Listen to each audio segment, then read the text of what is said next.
বন্ধুরা, কেমন আছেন সবাই? আশা করি সবাই ভালো আছেন। আলহামদুলিল্লাহ, আমিও খুব ভালো আছি। তো বন্ধুরা, এখন হচ্ছে বিকাল। আমি বিকালে চলে আসছি আপনাদের পুরো আমাদের জমি মানে বিল, সেই বিলটা দেখানোর জন্য। তো এই যে দেখেন, আমি চলে আসছি পুরো ডাঙ্গার ভিতর দিয়ে ধান, প্রচুর ধান। ধান অনেকগুলো কাটা হয়ে গেছে, আরও আছে, অনেক ধান আছে আর কি। তো ওই যে হাঁটতে হাঁটতে চলে আসলাম। এই দেখেন পিছন সাইডটা, বেলাটা আমার দিকে তাকায় আছে। খুব সুন্দর লাগতেছে। তো আমি হচ্ছে বিকেলবেলা একটু হাঁটতে বেরিয়েছি, তো ভাবলাম আপনাদের সাথে শেয়ার করি। তো এই যে দেখেন ধান নিচ্ছে সবাই, ওই যে ওখান থেকে ওই যে গাড়ি করে ধান নিচ্ছে।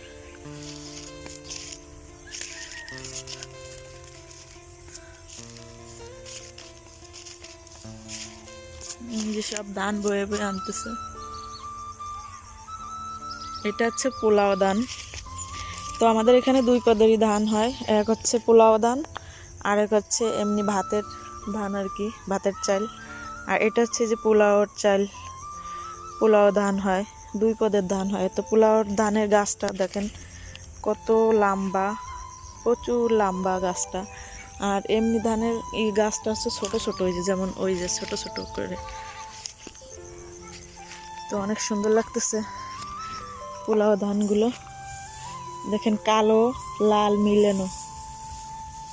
এই দেখেন, এটা হচ্ছে কালো আর এটা হচ্ছে খয়েরি। এই যে দেখছেন কত সুন্দর লাগতেছে, খুব সুন্দর লাগতেছে ধানগুলো। তো শিফায়াত হচ্ছে ফুল তুলতেছে, শিফায়াতরে দেখায়। এই দেখেন মুরগি ধান খাতিয়েছে, মুরগি মারামারি লাগছে, কতগুলা মুরগি এখানে চলে আসছে। শিফায়াত ফুল তুলছে, দেখেন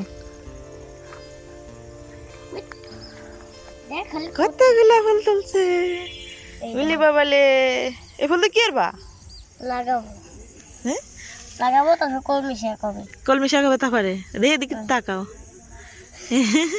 কি সুন্দর হাসি দিছে। এই যে কলমি ফুল তুলতেছে, এই ফুল লাগালি বলে কলমি শাক হবে। শিফায়াত হয় না গাইস? গাইস হয় না। এই যে হাঁস পরে নিবা নাকি সে? কে তোমার এই শ্রীবাদ আমার নাই, তাই আমি নাই নেব। তাই নি, তুমি যেহেতু বললা সেহেতু তো নিতে হয়। এই মাত্র হচ্ছে আগা বের হচ্ছে, এখনো পুরোপুরি বেরোয়নি। এলাম ফুল তুলতে গেলাম, আর এখানটা হচ্ছে রাস্তা, তো সবাই পাড়ায় পুরো যায় একবারে। হ্যাঁ, আমি ফুল তুলতে ফুলের দাম দিয়ে শেষ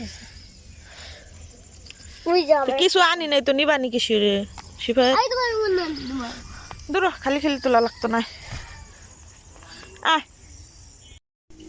তো বন্ধুরা, বিকালে তো দেখলেন আমরা ঘোরাঘুরি করলাম, এখন হচ্ছে বাসায় চলে আসছি। আর হচ্ছে শিফায়াতের বাবা মুরগি নিয়ে আসছে, তো মুরগিটা কেটে নিব, কারণ এখন হচ্ছে মুরগিটা আমি রান্না করব। তো প্রথমে মুরগিটা কেটে নিচ্ছি। তো দেখেন আমি কিভাবে মুরগি কাটি।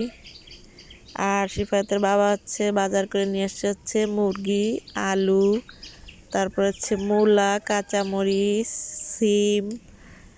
তো এইগুলো হচ্ছে বাজার করে নিয়ে আসছে। তো আমাদের হচ্ছে অল্প অল্প করেই বাজার করে, মানে একবারে মাসকাবারি বাজার করে না।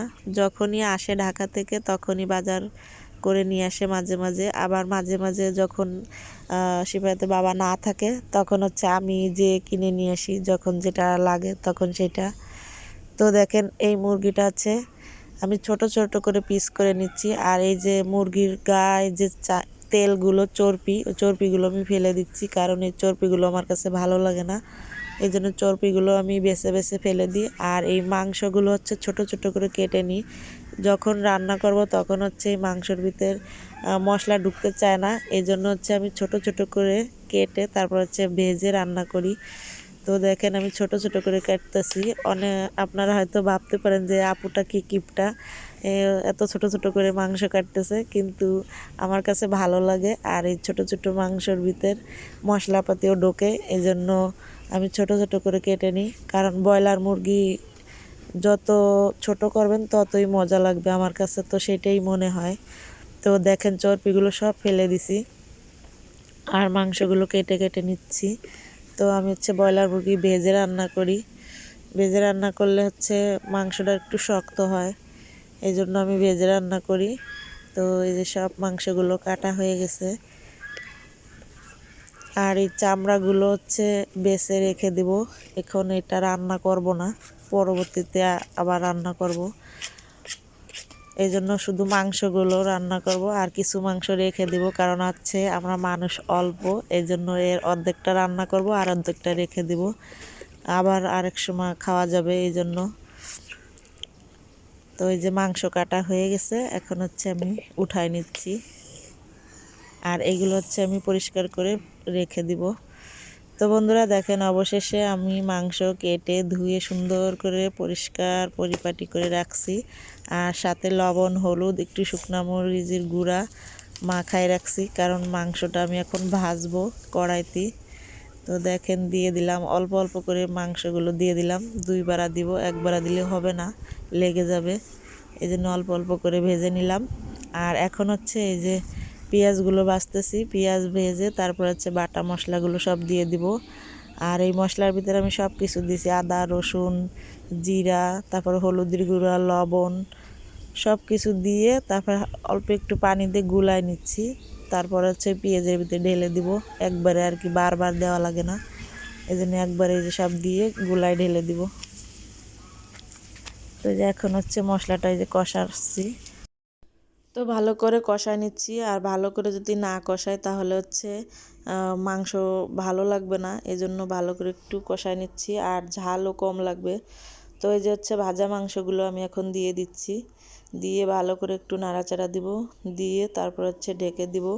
তো এখন হচ্ছে বেশি জাল দেওয়া লাগবে না, শুধু ঝোলের পানি দিলেই হয়ে যাবে একটু কষায়ে। তো দেখেন আমার তরকারি রান্না হয়ে আসছে প্রায়, এখন হচ্ছে এই যে ভাজা জিরের গুঁড়া দিয়ে দিব। তো ওই যে দেখেন মাংস রান্না হয়ে গেছে, এখন হচ্ছে ভাজা জিরের গুঁড়ো দিয়ে দিলাম, সাথে কাঁচামরিচ দিলাম। তো বন্ধুরা, কাঁচামরিচ দেওয়ার কারণ হচ্ছে আমি যে কোনো তরকারি রান্না করলে আমি লাস্টে কাঁচামরিচ দিই, কারণ কাঁচামরিচের যে ফ্লেভারটা আমার কাছে খুবই ভালো লাগে, এই জন্য হচ্ছে আমি কাঁচামরিচ দিই। যে কোনো মাংস রান্না করলে লাস্টে আমি কাঁচামরিচ দিই, আর হচ্ছে জিরে ভাজা দিই। তো কাঁচামরিচ দেওয়ার কারণ হচ্ছে আমি যে কোনো মাংসের তরকারি রান্না করলে লাস্টে আমি কাঁচামরিচ দিই, কারণ ওই কাঁচামরিচের ফ্লেভারটা আমার কাছে খুবই ভালো লাগে, এই জন্য হচ্ছে আমি দিই কাঁচামরিচ। তো বন্ধুরা, আমার ভিডিওটা যদি কোনো অংশে ভালো লেগে থাকে তাহলে লাইক কমেন্ট শেয়ার এবং সাবস্ক্রাইব করে আমার পাশে থাকবেন। আল্লাহ হাফেজ।